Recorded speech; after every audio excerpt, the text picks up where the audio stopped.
Hello everyone, कैसे हैं आप सब लोग। आशा करता हूं सभी लोग बेहतरीन होंगे। और मैं हूं आपका अपना इंजीनियर मुरलीधर जाखड़। और हम लोग पढ़ रहे हैं एनसीईआरटी क्लास 11 सब्जेक्ट मैथमेटिक्स और इसका चैप्टर फर्स्ट। आज का हमारा टॉपिक है अंतराल वास्तविक संख्याओं के उपसमुच्चय के रूप में। तो देखते हैं स्टूडेंट किस प्रकार से जो है हम वास्तविक संख्याएं जो दे रखी है हमें नंबर लाइन पर, उनको हम अंतराल में लिख सकते हैं। ठीक है, तो देखिए फर्स्ट से ही स्टार्ट कर लेते हैं। जो फर्स्ट हमें गिवन है, ये हमारा जो है नंबर लाइन स्टूडेंट, और इस साइड जो है माइनस इन्फिनिटी होता है और इस साइड जो है प्लस इन्फिनिटी होता है। इस पे सभी जो है संख्याएं लिखी होती है। यहाँ पे मान लेते हैं हमारे पास 0 है, यहाँ 1 है, यहाँ 2 है, और इसी प्रकार से ये संख्याएं होती है। इस साइड -1, -2 एंड सो ऑन। तो देखिए सबसे पहली बात तो स्टूडेंट मैं आपको बता दूं कि वास्तविक संख्याओं के अंदर जो है 0 और 1, 0 और 1, इसके बीच में ही अनंत संख्याएं हैं। बिल्कुल इसके बीच में अनंत संख्याएं हैं। क्लियर? क्योंककि आप जानते हो। बोले सर कैसे? क्योंकि यहाँ पे 0.1 हो सकता है, 0.2, 0.3, 0.4, 0.42, 0.442, यानी ऐसी बहुत सी संख्याएं हो सकती है। यानी 0 और 1 के बीच में अनंत संख्याएं हैं। अब जो हमने फर्स्ट पॉइंट लिख रखा है या बना रखा है, ऐसे बना रखा है, इसको हम बना देते हैं ऐसे खुला जो है, खुला यानी ये बिना भरा हुआ बोल दो, या हम बिना भरा हुआ इसको बोल देते हैं कि ये बिना भरा हुआ गोला है या वर्त है। ऐसे हमने बना रखा है। यहाँ पे भी हमने एक बिना भरा हुआ बुलबुला बोल देते हैं या वर्त बोल देते हैं, एक ही बात है, उससे कोई फर्क नहीं पड़ना। ये ए है, ये बी है। ठीक है, इसका मतलब ये है कि जहां पे भी जो है बिना भरा हुआ बुलबुला होगा या वर्त होगा, ठीक है, उसको हम बोलेंगे। इसको मैं साइड में यहां मेंशन कर देता हूं। ये इस बात को दर्शाता है कि संख्या शामिल नहीं है, संख्या शामिल नहीं है।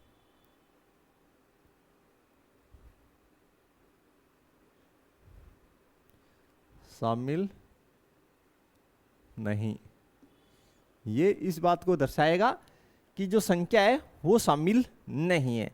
दूसरा हमारे पास ऐसे भी जो हैं बबल्स आएंगे, या बुलबुले बोल दीजिए, जो भरे हुए होंगे, फिलअप होंगे, या भरा हुआ गोला बोल दीजिए। सिर्फ आपको समझना है इस बात को। तो ये जो है फिल बबल, ठीक है, ये जो है हमारे पास भरा हुआ बुलबुला है और ये ब्लैंक बबल है।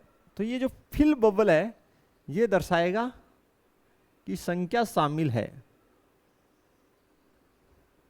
शामिल है। ठीक है भाई। और जहां पे शामिल नहीं है वहां पे हम लोग जो है ये छोटा कोष्टक इस्तेमाल करेंगे। ठीक है, और जहां पे शामिल है वहां पे ये हम बड़ा कोष्टक इस्तेमाल करेंगे। दूसरी बात कि जो ये अनंत है, इन्फिनिटी, इस पे हम शामिल नहीं, यानी इन्फिनिटी पे हम शामिल नहीं, छोटा कोष्टक इस्तेमाल करते हैं। क्लियर? और ये माइनस इन्फिनिटी है, इस पे भी हम, इस पे शामिल नहीं, तो ये छोटा कोष्टक का ही भाग इस्तेमाल होगा। क्योंकि जो प्लस इन्फिनिटी है वो इस साइड आएगी तो ये वाला पोर्शन लग जाएगा, यानी जो ब्रैकेट है पूरा ऐसे होता है तो इसका ये वाला भाग लग जाएगा। ठीक है स्टूडेंट। फिर माइनस इन्फिनिटी, तो इन्फिनिटी को भी शामिल नहीं में इन्वॉल्व करेंगे। बोला सर क्यों? बिल्कुल बता देते हैं अभी। शामिल नहीं। माइनस इन्फिनिटी जो है संख्या रेखा पे इस साइड होती है, तो ये वाला जो है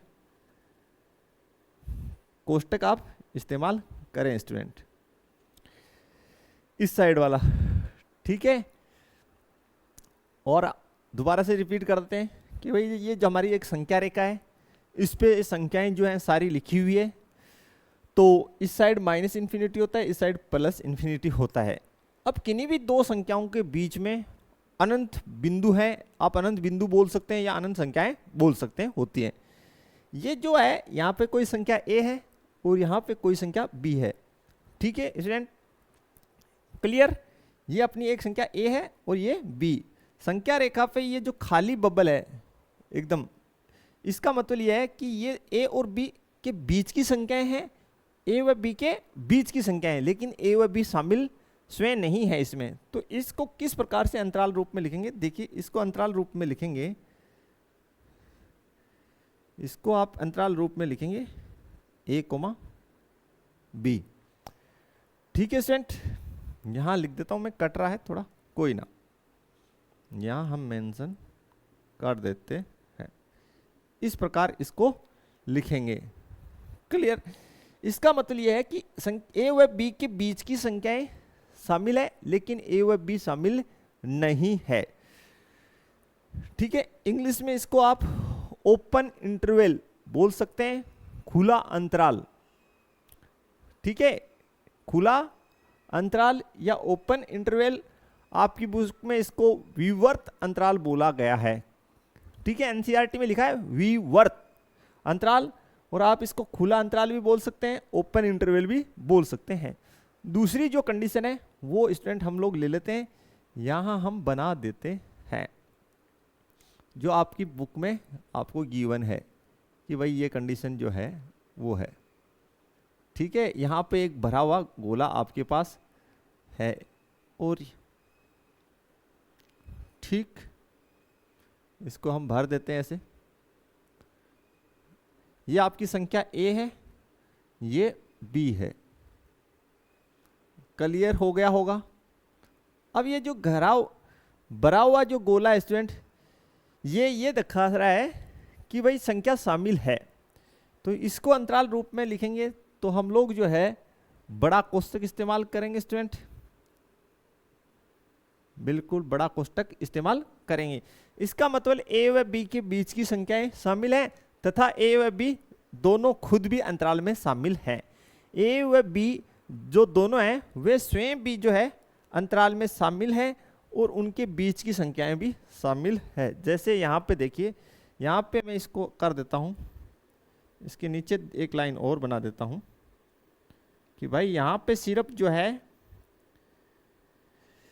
a व b के बीच की संख्याएं शामिल है, यहाँ पर जो है a व b के बीच की संख्याएं तो शामिल हैं जो है, और a व b भी शामिल है। इसे हम स्टूडेंट जो है बोलेंगे खुला अंतराल, लिख देता हूं खुला अंतराल। और दूसरा जो इसका नाम है एनसीईआरटी के अनुसार वो इसे बोल सकते हैं विवर्त अंतराल, ठीक है। इसको हम लोग जो है संवर्त अंतराल बोलेंगे, अर्थ अंतराल राल, संवर्त अंतराल बोलेंगे इसको स्टूडेंट हम, ठीक है। या बंद अंतराल भी इसको आप बोल सकते हैं, क्लोज इंटरवल अंतराल। यहां तक आपको क्लियर हो जाना चाहिए। थर्ड जो है हमारे पास वो कंडीशन है स्टूडेंट कि भाई ये हमारी जो नंबर लाइन है इस पर इस साइड तो हमारे पास जो है बंद है और एक तरफ हमारे पास खुला है। ये संख्या मेरी जो है a है, ये संख्या मेरी b है। तो इसका मतलब स्टूडेंट ये है कि संख्या a तो है अंतराल में शामिल और b अंतराल में शामिल नहीं है। तो इसको प्रदर्शित करने का तरीका है, जो शामिल है उसकी साइड आप क्लोज इंटरवल लगा दीजिए और जो शामिल नहीं है उसकी तरफ आप ओपन ठीक है, ये बड़ा कोष्टक यानी क्लोज और छोटे का मतलब ओपन, खुला अंतराल। तो एक ओर से बंद है, दूसरी ओर से खुला है, यानी संख्या ए और बी के बीच की तो सभी संख्याएं शामिल होंगी, लेकिन ए संख्या शामिल होगी और बी शामिल नहीं है। ये इसका सामान्य सा अर्थ है। फिर आगे देखते हैं नेक्स्ट वाला केस। तो बिल्कुल नेक्स्ट जो केस है वो हम लोग देख लेते हैं स्टूडेंट, बिल्कुल यही बना लेते हैं, थोड़ा सा इसको सेटअप कर लेते हैं 1 मिनट में ही।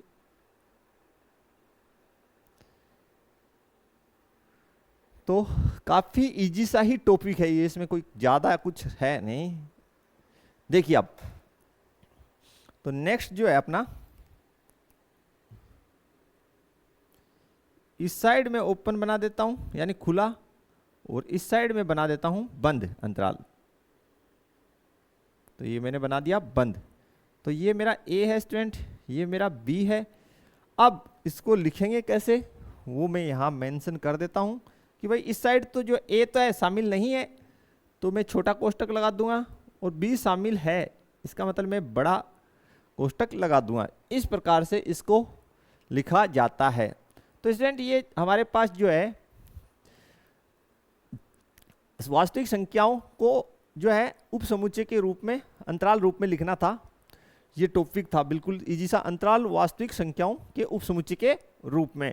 तो बिल्कुल जो है भैया वास्तविक संख्या रेखा जो है इसमें कितनी भी संख्याएं लिखी जाएंगी, अंडर वाली हो, ठीक है, या बट्टे वाली हो, पॉइंट्स वाली हो, सभी लिखी जा सकती है। तो वास्तविक संख्याओं के उपसमुच्चयों को अंतराल के रूप में लिखना, ठीक है, ये हमारा टॉपिक था। बिल्कुल जहां पे खुला बबल होगा, यानी खुला बबल का मतलब बिना भरा हुआ गोला, उस पे हम छोटा कोष्टक लगाएंगे, और जहां पे भरा हुआ गोला होगा वहां पे हम बड़े कोष्टक का इस्तेमाल करेंगे।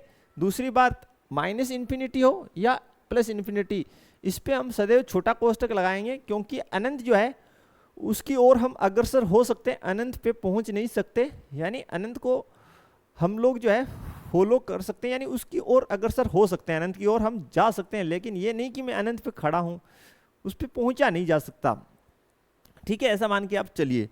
तो नेक्स्ट देखते हैं स्टूडेंट इसके आगे के जो क्वेश्चंस है वो। तो स्टूडेंट शुरू करते हैं इसके क्वेश्चंस जो है बिल्कुल। तो हमें क्वेश्चंस दे रखे हैं स्टूडेंट, और बोला गया है क्वेश्चन नंबर 5 जो है हमने अभी लिया है, अंतराल रूप में लिखना है। नीचे हमें जो है समुच्चय जो है दे रखे हैं, समुच्चय निर्माण रूप में, इनको हमें अंतराल रूप में व्यक्त करना है। पहला जो है देखिए आप किस प्रकार से इसको अंतराल रूप में लिख सकते हैं। क्वेश्चन नंबर 5 का फर्स्ट, क्वेश्चन 5 है, इसका जो फर्स्ट पार्ट है, देखिए आपको बोला गया है x इस प्रकार है कि x जो है वास्तविक संख्याओं से संबंधित है, और x का मान -4 से बड़ा और x का मान 6 से छोटा और 6 के बराबर है। तो मैं लिख देता हूं यहां पे कि x इस प्रकार है कि x जो है वास्तविक संख्याओं से संबंधित है। दूसरी बात, x की वैल्यू जो है बड़ी है, वो है -4 से, और छोटा और बराबर है 6 के। ये आपको गिवन है स्टूडेंट, तो आप इसको इजीली लिख सकते हैं। इस साइड देखिए, यहाँ पे सिर्फ, यहाँ पे इक्वलिटी का साइन नहीं है, तो यहाँ पे सिर्फ छोटा कोष्टक आएगा, क्लियर। इस साइड जो है इक्वलिटी का साइन भी है और असीमिका का चिन्ह भी है, तो यहाँ पे आप 6 लिख के बड़ा कोष्टक लगा दीजिए स्टूडेंट। फिर से देख लीजिए स्टूडेंट क्या करना है आपको, यहाँ पे सिर्फ आपके पास असमीका का चिन्ह है, ठीक है, यहाँ पे असमीका और समीकरण दोनों का चिन्ह है, यानी x जो है छोटा और बराबर दोनों लिखा है, इसलिए 6 को शामिल करेंगे, और शामिल करेंगे तो यहाँ पे हम बड़ा ब्रैकेट लगाएंगे। यहाँ पे बोला गया -4 से जो है x बड़ा है, लेकिन बराबर नहीं है, तो बराबर नहीं है यानी शामिल नहीं है, इसलिए छोटा कोष्टक। क्लियर हो जाना चाहिए बिल्कुल। तो ये आपका हो गया आंसर, इसका बिल्कुल इजी से आंसर है स्टूडेंट, इसमें कोई डाउट आपको होना ही नहीं चाहिए। अब मैं डायरेक्ट आंसर लिख देता हूं सभी के। सेकंड देखिए, x इस प्रकार है कि x जो है वास्तविक संख्याओं से संबंधित है ही, ठीक है। x -12 से तो बड़ा और -10 से छोटा, तो दोनों तरफ बराबर का चिन्ह नहीं है, तो लिख दीजिए -12 से -10, और दोनों और कौन सा कोष्टक लेगा, छोटा। यानी कैसा अंतराल हो गया ये हो गया आपका खुला अंतराल, विवर्त या ओपन इंटरवल। देखते हैं स्टूडेंट इसका next part, third and fourth. तो थर्ड पार्ट जो है हमारा, उसमें बोला गया कि जो x है वो 0 से बड़ा और 0 के बराबर है, ठीक है भैया। इसका मतलब कैसा कोष्टक लगाएंगे, बड़ा इस साइड।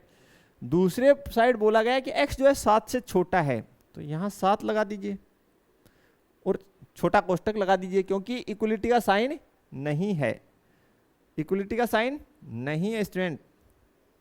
चौथा देखिए, चौथे में आपको बोला गया x इस प्रकार है कि x जो वास्तविक संख्याओं से संबंधित है। दूसरी बात यह है कि x की वैल्यू जो है 3 से बड़ी और 3 के बराबर है, 4 से छोटी एवं 4 के बराबर है, तो दोनों और शामिल है, इसलिए हम लोग बड़े कोष्टक का इस्तेमाल करेंगे 3,4। ठीक है भैया, क्लियर? यहां तक कोई समस्या तो आप पूछ सकते हैं।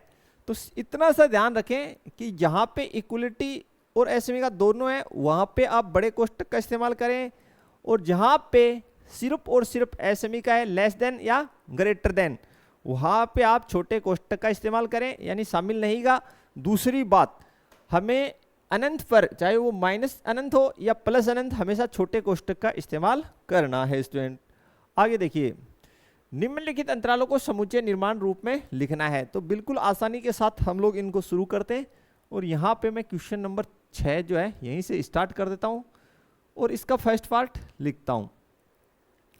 -3, दोनों साइड छोटा कोष्टक दे रखा है, -3,0। तो देखिए इस अंतराल को किस प्रकार हम समुच्चय निर्माण रूप में लिखेंगे। हम लिखेंगे x इस प्रकार है कि x जो है वास्तविक संख्याओं से संबंधित है। देखिए क्या लिखा, x इस प्रकार है कि x वास्तविक संख्याओं से संबंधित है। दूसरी बात, x का जो वैल्यू है वो -3 से तो बड़ा है, ठीक है, और छोटा किससे, 0 से। तो बिल्कुल आसानी से आप लोगों ने इसको लिख दिया है, बना दिया है। इसका सेकंड पार्ट देख लेते हैं। सेकंड पार्ट में हमें बोला गया है, और दोनों ही ओर हमें 6 और 12 के साथ में बड़ा कोष्टक दे रखा है, यानी ये अंतराल जो है हमारा संवर्त अंतराल है, ये विवर्त अंतराल है, यानी ये खुला अंतराल है, और ये बंद अंतराल है। इसको ओपन इंटरवल भी बोल सकते हैं, इसको क्लोज इंटरवल भी बोल सकते हैं। तो देखिए स्टूडेंट, बड़े आसानी से आप बना दीजिए कि x इस प्रकार है, किस प्रकार है कि x जो है संबंधित है किससे, वास्तविक संख्याओं से, और x का जो मान है वो किससे बड़ा है, 6 से बड़ा है, और छोटा देखिए 6 से बड़ा है और बराबर भी है, क्योंकि यहां पे बड़ा कोष्टक लगा है। x का मान छोटा है एवं बराबर है किसके, 12 के। इस प्रकार आप अभिव्यक्त करेंगे स्टूडेंट। तीसरा जो है देखिए, थर्ड में है, आपको लिख के दिया है कि इस ओर खुला अंतराल है एक और दूसरी ओर जो है बंद अंतराल है। तो इसको आप लिख दीजिए यहां पे समुच्चय निर्माण रूप में कि x इस प्रकार है कि x संबंधित है किससे, रियल नंबर से, यानी वास्तविक संख्याओं से, और x का जो मान है वो बड़ा है 6 से, लेकिन बराबर नहीं है क्योंकि छोटा कोष्टक है। इसके अलावा x छोटा और बराबर है किसके, 12 के। नेक्स्ट देखिए स्टूडेंट, फोर्थ इसका आप लोग, जो फोर्थ है उसमें -23 और 5, तो यहां लिख देते हैं -23, -23, 5। तो बड़े आसानी से लिख देंगे हम लोग कि भैया x इस प्रकार है कि x संबंधित है किससे, रियल नंबर से। दूसरी बात, इस और क्लोज इंटरवल है यानी बंद अंतराल है, एक और खुला है, ठीक है। तो जिस और लिख दीजिए इसको, x जो है बड़ा और बराबर है किसके, -23 के। तो जिस और क्लोज इंटरवल हो वो संख्या शामिल होती है, और जिस और ओपन इंटरवल हो वो संख्या शामिल नहीं होती है। तो बिल्कुल इस प्रकार आपने लिख दिया बड़े ही आसानी के साथ। तो बिल्कुल इस टॉपिक में बिल्कुल आपको समस्या स्टूडेंट नहीं होनी चाहिए। कहीं पे भी है तो आप पूछ सकते हैं, बिल्कुल कहीं समस्या है तो जो नेक्स्ट क्वेश्चन है हमारे पास स्टूडेंट बनाने के लिए, वो दे रखा है, निम्नलिखित में से प्रत्येक के लिए आप कौन सा सार्वत्रिक समुच्चय प्रस्तावित करेंगे। तो सबसे पहले हम इससे पहले टॉपिक पढ़ लेते हैं कि भाई सार्वत्रिक समुच्चय होता क्या है। यूनिवर्सल सेट, ठीक है स्टूडेंट, बिल्कुल हम लोग पढ़ लेते हैं। यूनिवर्सल सेट, सार्वत्रिक समुच्चय, यहीं पे हम पढ़ते हैं। सार्वत्रिक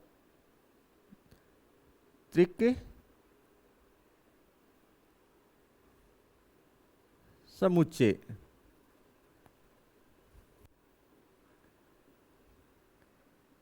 ठीक है स्टूडेंट। अब देखिए इसको हम एक बेसिक सा एग्जांपल लेके समझते हैं कि जैसे एक स्कूल है, उसके अंदर कक्षा फर्स्ट के बच्चे या कक्षा फर्स्ट के विद्यार्थियों का समुच्चय, ठीक है। फिर उसके अंदर कक्षा सेकंड के विद्यार्थियों का समुच्चय, ठीक है। फिर कक्षा थर्ड के विद्यार्थियों का समुच्चय, एक अलग सेट हो गया। इसी प्रकार मैं यहाँ लिख देता हूँ कि मेरे पास जैसे एक सेट जो है ए है, और वो है किसी स्कूल के कक्षा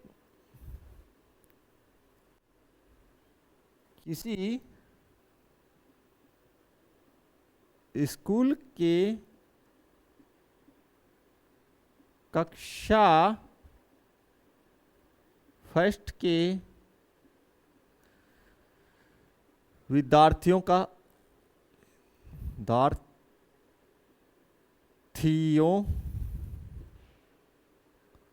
विद्यार्थियों का समुच्चय।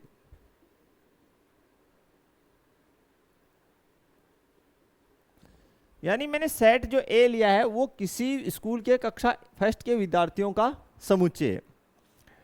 इसी प्रकार मान लीजिए मेरे पास एक सेट बी है, ठीक है। वो जो है उसी स्कूल के कक्षा सेकंड के विद्यार्थियों का समुच्चय हो गया, ठीक है भैया। इसी प्रकार मैं सेट लेते जाऊंगा ए बी सी, ठीक है। सी मैंने ले लिया कि वो कक्षा थर्ड के विद्यार्थियों का समुच्चय है, समझ गए होंगे। एक सेट डी और ले लिया मैंने, जो है कक्षा उसी विद्यालय के कक्षा फोर्थ के विद्यार्थियों का समुच्चय। और सेट जो ई लिया वो उस विद्यालय के कक्षा 5 के विद्यार्थियों का समुच्चय है। और मान लेते हैं, ठीक है, यहां लिख देते हैं पहले, माना एक स्कूल जो प्राइमरी स्कूल है।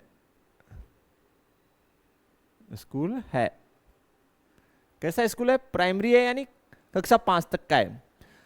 तो उसके कक्षा फर्स्ट के विद्यार्थियों को हमने बोल दिया समुच्चय ए, यानी सेट ए। और सेट बी जो है कक्षा सेकंड के विद्यार्थियों का समुच्चय है। और सेट सी जो है कक्षा थर्ड के और सेट डी जो है कक्षा 4th के और सेट ई जो है कक्षा 5th के विद्यार्थियों का समुच्चय है। तो हम चाहते हैं कि एक ऐसा कॉम्बो सेट बनाएं जिसमें ये सारे विद्यार्थी आ जाएं।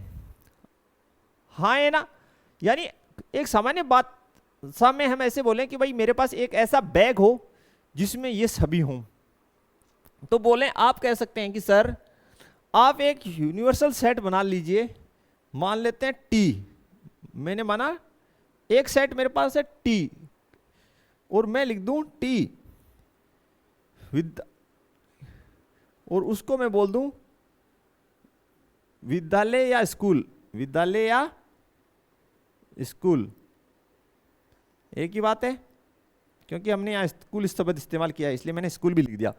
विद्यालय या स्कूल के विद्यार्थियों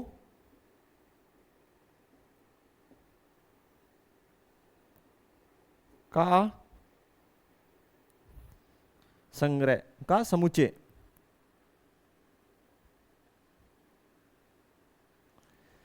विद्यालय स्कूल के विद्यार्थियों का समुच्चय, एक सेट मैंने ये लिख दिया। तो आप ध्यान से देखेंगे इस सेट टी में जो है कक्षा 1 से लेकर 5 तक के सभी विद्यार्थी इन्वॉल्व होंगे। तो इसे ही हम सार्वत्रिक समुच्चय कहेंगे कि ऐसा सेट जिसमें अदर जो सेट है उन सभी के एलिमेंट्स इसमें आ जाएं जो उससे संबंधित हो। जैसे हमारे यहाँ पे क्या है, माना एक स्कूल जो प्राइमरी स्कूल है, तो इस स्कूल से संबंधित हमारे पास कितने सेट हैं, set A, set B, set C, set D और सेट ई। तो set A B C D E इसके जितने भी एलिमेंट्स होंगे, set A B C D और ई के जितने भी एलिमेंट्स होंगे वो सेट ए में विद्यमान होंगे। ठीक है, क्लियर। तो उस स्थिति में सेट टी जो है सार्वत्रिक समुच्चय कहलाएगा स्टूडेंट। तो ये बात आपको क्लियर हो जानी चाहिए बिल्कुल। तो इसका जो क्वेश्चन है वो देख लेते हैं एक बार। क्वेश्चन 7 है, निम्नलिखित में से प्रत्येक के लिए आप कौन सा सार्वत्रिक समुच्चय प्रस्तावित करेंगे? समकोण त्रिभुजों का समुच्चय और दूसरा है समद्विबाहु त्रिभुजों का समुच्चय। तो देखिए इन दोनों के लिए ही फर्स्ट और सेकंड क्वेश्चन के लिए हमें यूनिवर्सल सेट जो है चाहिए। तो सिंपल सा आप लिख दीजिए, कोई ज़्यादा इसमें कुछ हार्ड है नहीं, आप सिंपली इस क्वेश्चन को लिख दीजिए कि भाई त्रिभुजों का समुच्चय। क्या लिख सकते हैं आंसर? त्रिभुजों का समुच्चय आप इसमें आंसर लिख दीजिए स्टूडेंट, कहीं कोई आपको दिक्कत नहीं होगी। क्योंकि स्टूडेंट त्रिभुजों के समुच्चय में जो है आपको पता है कि भाई समकोण त्रिभुज भी आ जाएगा, समद्विबाहु भी आ जाएगा, विषमबाहु भी आ जाएगा, और जितने भी प्रकार के त्रिभुज हैं आपके पास वो सभी के सभी उसमें शामिल हो जाएंगे। तो इसका जो आंसर है यहां मैं मेंशन कर देता हूं, हल 7 के फर्स्ट व सेकंड का एक साथ ही लिख देता हूं। त्रिभुजों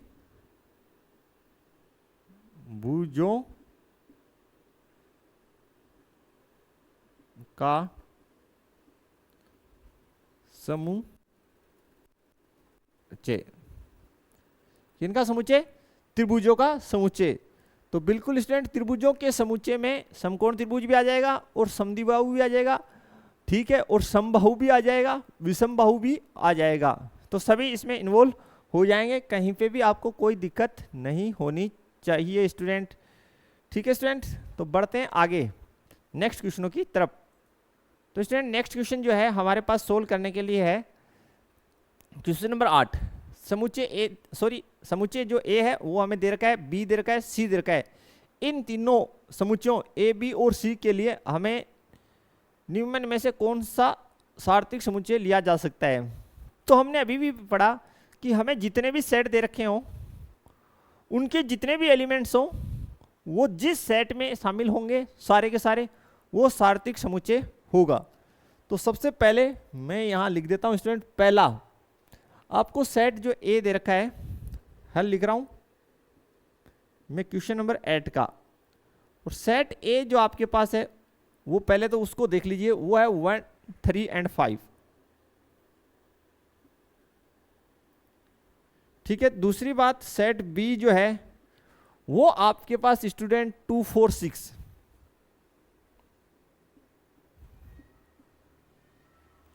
यहां तक क्लियर। और सेट सी जो है स्टूडेंट वो आपके पास है 0 2 4 6 8, 0 2 4 6 8।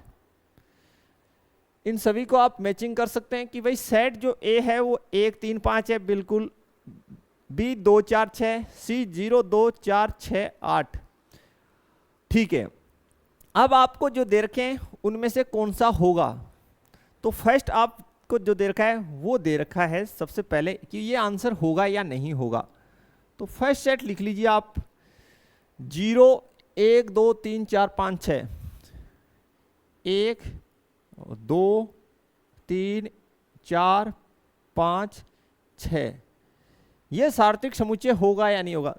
देखिए भैया ये नहीं होगा, रीजन ये है कि इसमें देखिए एक तो जो सेट सी है उसका एलिमेंट 5 नहीं है, ये नहीं होगा। यहां लिख दीजिए सार्वत्रिक समुच्चय नहीं होगा। समुच्चय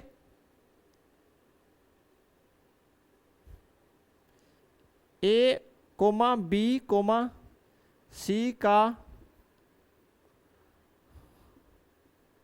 सार्वत्रिक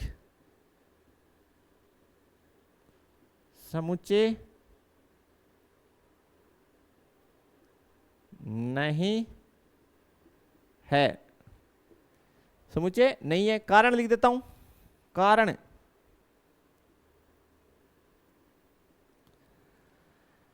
अगर हम, कारण यह है कि 8 दिए गए समुच्चय का अवयव नहीं है, का अवयव नहीं है। ठीक है, संख्या 8 जो है वो इस सेट में नहीं है। और सार्वत्रिक समुच्चय होने के लिए आवश्यक क्या है कि भाई जितने भी जो एलिमेंट्स हैं वो सारे इसमें होने चाहिए। 0 है, 1 है, 2 है, 3 है, 4 है, 5 है, 6 है, लेकिन 8 नहीं है। सेकंड देखिए 5, तो भैया 5 का मतलब तो आपको पता ही है, नल सेट, इम्प्टी सेट। ठीक है, रिक्त समुच्चय, तो ये तो नहीं होगा, नहीं, सार्वत्रिक समुच्चय नहीं, सीधा ही लिख दिए सार्वत्रिक समुच्चय नहीं, सार्वत्रिक समुच्चय नहीं, ये नहीं है। थर्ड आपको दे रखा है 0 1 2 3 4 से लेके 10 तक। थर्ड देखिए जो सेट आपको दे रखा है उसमें 0 1 2 3 4 5 6 7 8 9 और 10 ये अवयव आपको दे रखे हैं। तो बिल्कुल देख लीजिए ये सारे अवयव इस सेट के अंदर शामिल हैं, ज्यादा हो सकते हैं, कम नहीं होने चाहिए। क्लियर। तो समुच्चय ए बी सी के समस्त अवयव दिए गए जो समुच्चय उसमें शामिल हैं, अतः ये सार्वत्रिक समुच्चय होगा। तो लिख दीजिए चूंकि समुच्चय ए कोमा बी कोमा सी के समस्त अवयव, समस्त अवयव, ठीक है, समस्त अवयव, एक मिनट थोड़ा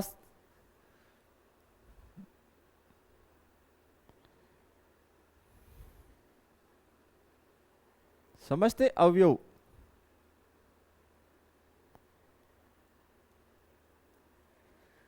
समस्त अवयव दिए गए समुच्चय में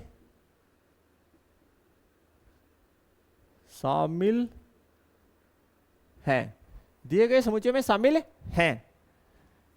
अतः यह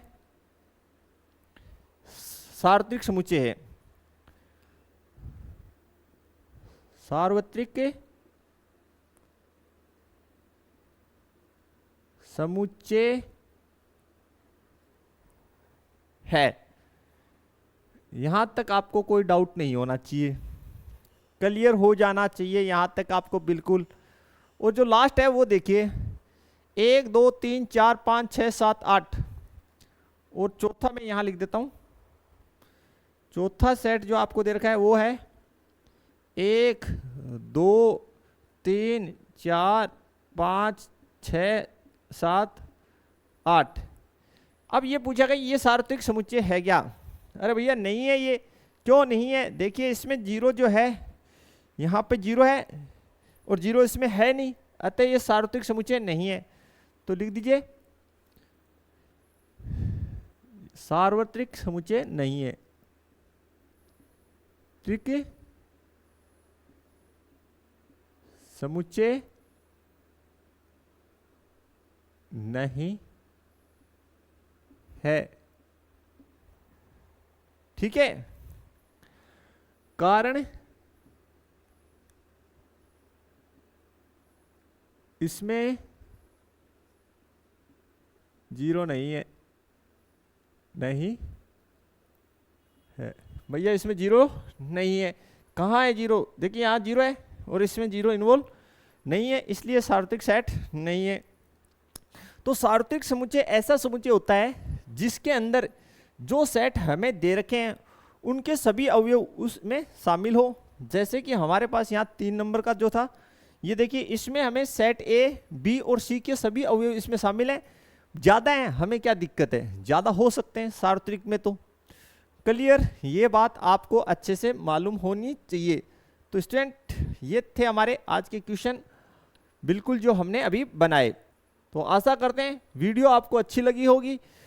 तो अपने फ्रेंड्स की जो सर्कल है उसमें ज़्यादा से ज़्यादा इसको शेयर करें, और जो भी कोई प्रॉब्लम हो अपने कमेंट्स में डाल दें, या हमारे जो नंबर है व्हाट्सएप नंबर उन पे आप हमसे संपर्क कर सकते हैं। मिलते हैं नेक्स्ट वीडियो में नेक्स्ट क्वेश्चंस के साथ। तब तक के लिए थैंक्स, धन्यवाद। जय हिंद, जय भारत स्टूडेंट्स।